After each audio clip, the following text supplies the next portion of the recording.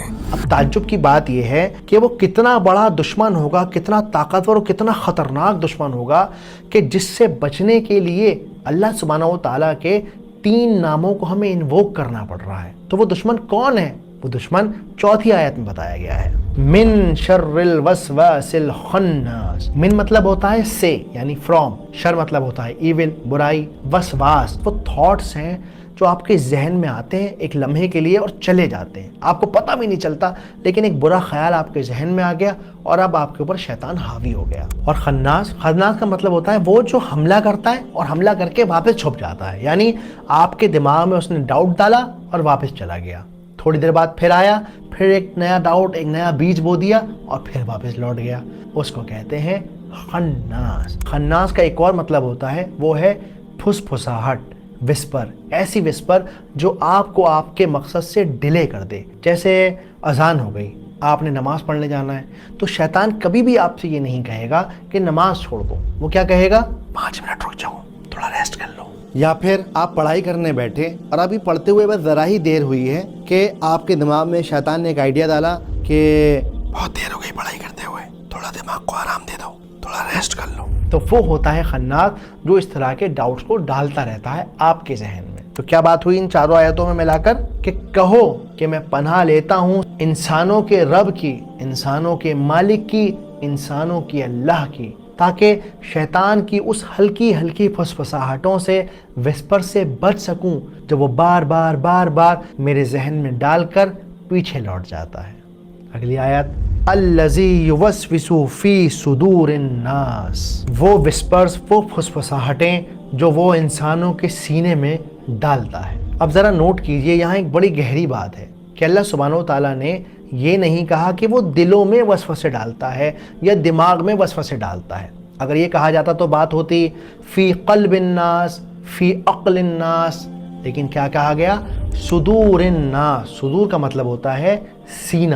اس بات کو ایسے سمجھیے کہ اگر شیطان آپ کے دماغ میں یہ بات ڈالے کہ بھائی ایسا ہے، نماز کا وقت ہو گیا ہے، نماز تو ٹھیک ہے پڑھی جائے گی لیکن 5 منٹ آرام کر لو، تو کیونکہ دماغ لاجک پر کام کرتا ہے تو دماغ یہ آئیڈیا اٹھا کر پھینک دے گا اور کہے گا بھائی 5 منٹ میں نے کون سا آرام کر لینا، سب سے پہلے میں نماز پڑھ لیتا ہوں کیونکہ وہ مجھ پہ فرض ہے. لیکن ایمان دماغ میں نہیں ہوا کرتا، ایمان دل میں ہوتا ہے. جب آپ کوئی غلط کام کرتے ہیں تو کیسے بار بار آپ کا ایمان آپ کو کچوٹتا ہے، آپ کا دل آپ کو کچوٹتا ہے، یار یہ صحیح نہیں لگ رہا، سب کر رہے ہیں لیکن صحیح نہیں لگ رہا. پر اللہ سبحانہ و تعالیٰ نے ساری دنیا کے اوپر یہ رحم کیا ہے کہ اللہ نے ہر دل کی چابی ہر انسان کے ہاتھ میں دی ہے. شیطان کو یہ اختیار نہیں ہے کہ وہ آپ کو بدی پر مجبور کر سکے. اسی لیے آیا ہے سورہ ابراہیم میں کہ جب شیطان کو ملامت کریں گے قیامت کے دن جو اس کے پیروکار تھے تو وہ کہے گا فلا تلومونی ولوموا انفسکم. میں نے تمہیں صرف بلایا تھا، تم نے میری دعوت پر لبیک کہا، میں نے کہا ادھر آ جاؤ، تم آ گئے. میرا کوئی اختیار تو تم پر نہیں تھا، تم چاہتے تو میری دعوت کو قبول نہ کرتے، میری پکار پر لبیک نہ کہتے. فلا تلومونی ولوموا انفسکم. تو اب مجھے ملامت نہ کرو، ملامت کرو اپنے آپ. اگلی آیت، من الجنتی والناس. وہ جو وسوسے ڈالتے ہیں چاہے وہ جناتوں میں سے ہوں یا انسانوں میں سے ہوں. یہ آخری آیت اصل میں پچھلی والی آیت کو ایکسپلین کر رہی ہے. اس میں کیا کہا گیا کہ الذی یوسوس فی صدور الناس، وہ جو سینے پر آ کر وسوسے ڈالتے ہیں. اور اس آیت میں بتایا جا رہا ہے کہ وہ کون ہیں جو وسوسے ڈالتے ہیں. وہ جنات ہو سکتے ہیں اور وہ انسان بھی ہو سکتے ہیں، کیونکہ انسانوں اور جناتوں میں بھی شیطان کے ایجنٹ گھوم رہے ہیں جو آپ کو آ کر برے برے آئیڈیاز دیتے ہیں. جیسے کئی بار آپ نے دیکھا ہوگا، آپ ایسی کمپنی میں بیٹھے ہوئے ہیں، ایسے دوستوں میں بیٹھے ہوئے ہیں کہ وہ آپ کو بڑے خراب آئیڈیاز دیتے ہیں، بڑی بری باتیں سکھاتے ہیں. پلیز بند کرو یہ سب، مجھے نہیں دیکھنا. یا پھر بہت عام سی مثال ہے، آپ حجاب کرتی ہیں اور آپ کو ماشاءاللہ اچھا لگتا ہے حجاب کرنا. اب آپ ایک شادی میں جا رہی ہیں تو اب ایک شیطان کا ایجنٹ آپ ہی کے خاندان میں سے بن کے آئے گا اور کہے گا کیا بڑھیا ہو گئی جو یہ گھاٹا باندھ کے جاؤ گی؟ ارے ابھی کوئی عمر ہوئی ہے تمہاری، ماشاءاللہ بال کھولو. شاباش، بال کھول کر پیاری لگتی ہو. بھائی وہ دیکھ.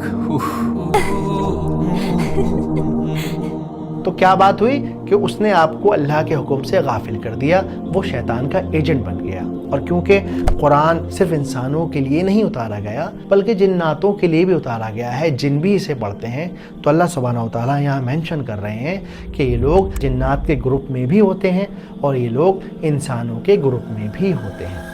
چنانچہ اسی کی ایک حدیث موجود ہے کہ ایک ایسا موقع ہوا کہ کہیں کچھ لوگ اجنبی سے نظر آئے، ان سے پوچھا گیا من القوم، مختلف روایات میں مختلف، آپ لوگ کون ہیں؟ تو انہوں نے جواباً کہا اناس من الجن، ہم جنوں میں سے کچھ لوگ ہیں۔ تو چلیے اب جلدی سے سمجھتے ہیں کہ اس پوری صورت کے اندر بات ہوئی کیا ہے۔ تو پہلی آیت میں کیا کہا گیا کہ کہہ دیجئے کہ میں پناہ مانگتا ہوں لوگوں کے کیئر ٹیکر کی اور ان لوگوں کے بادشاہ کی اور لوگوں کے الہ کی، یعنی اللہ کی، جس کے پاس وہ اپنی ہر مشکل میں دوڑ کر جاتے ہیں، اور پناہ چاہتا ہوں ان وسوسوں سے، ان برائیوں سے جو شیطان میرے سینے میں ڈالنے کی کوشش کرتا ہے، اور یہ شیطان انسانوں میں سے بھی ہوتے ہیں اور یہ شیطان جناتوں میں بھی موجود ہیں۔ چلیے اب سمجھتے ہیں کہ آج ہماری زندگی میں اس صورت کا کیا ریلیونس ہے اور اصل میں وسواس ہوتا کیا ہے، آج ہمارے لیے وسواس کیا ہے۔ آج ہمارے پاس کیا چیز ہے جو ہمیں ڈیلے کرتی ہے؟ وہ ہے ہمارا موبائل فون۔ آپ پڑھ رہے ہیں، کوئی کام کر رہے ہیں اور سڈنلی آپ کو ایک نوٹیفیکیشن آ گئی۔ اب آپ جو بھی کام کر رہے تھے آپ کا ذہن اس بات سے ہٹ گیا اور اب آپ اسکرولنگ کرنے لگے اور آپ گھنٹوں تک ڈوم اسکرول کرتے چلے جا رہے ہیں، آپ کو خبر ہی نہیں ہوئی کہ کب 5 منٹ کے 50 منٹ ہو گئے۔ اس کے علاوہ اور کیا ہوتا ہے؟ آپ کے کسی دوست نے، جاننے والے نے ایک سٹوری لگا دی، اب اس کی سٹوری کو دیکھ کر آپ نے فوراً اپنے آپ کو کمپیئر کرنا شروع کر دیا، ارے دیکھو اس کا موبائل کتنا اچھا ہے، ارے کیا شاندار کپڑے ہیں، وہ تو ہر مہینے نیا سوٹ بنوا رہا ہے۔ تو ہوا کیا کہ اس وسوسے کی وجہ سے، جو چھوٹا سا وسوسہ، جو چھوٹا سا تھاٹ آپ کے دماغ میں شیطان نے ڈالا، اس سے آپ ناشکرے ہو گئے، انگریٹیٹیوڈ آپ کے اندر پیدا ہو گیا۔ آپ نے یہ سوچا ہی نہیں کہ دنیا میں کتنے ایسے لوگ ہیں جو سانس لینے کے لیے بھی انہیں سلنڈر چاہیے، اسپتال کی مدد چاہیے۔ تو شیطان نے کیا کیا؟ آپ کو آپ کی نعمتوں سے ڈسٹریکٹ کر دیا، آپ کے مقصد سے ڈسٹریکٹ کر دیا۔ And Allah tells us, warns us really in the Quran, وَقَلِيلٌ مِّنْ عِبَادِيَ الشَّكُورُ. Very few of my servants are continuously grateful. Because this is the highest station. The people closest to God are grateful even in their tribulations. اس کے علاوہ اپنے دوستوں کو، اپنی company کو بہت زیادہ سمجھداری سے انالائز کیجئے اور دیکھیے کہ وہ کون لوگ ہیں جو آپ کو اللہ سبحانہ و تعالیٰ کے راستے سے ہٹاتے ہیں یا آپ کے دین کو کمزور کرنے کی کوشش کرتے ہیں۔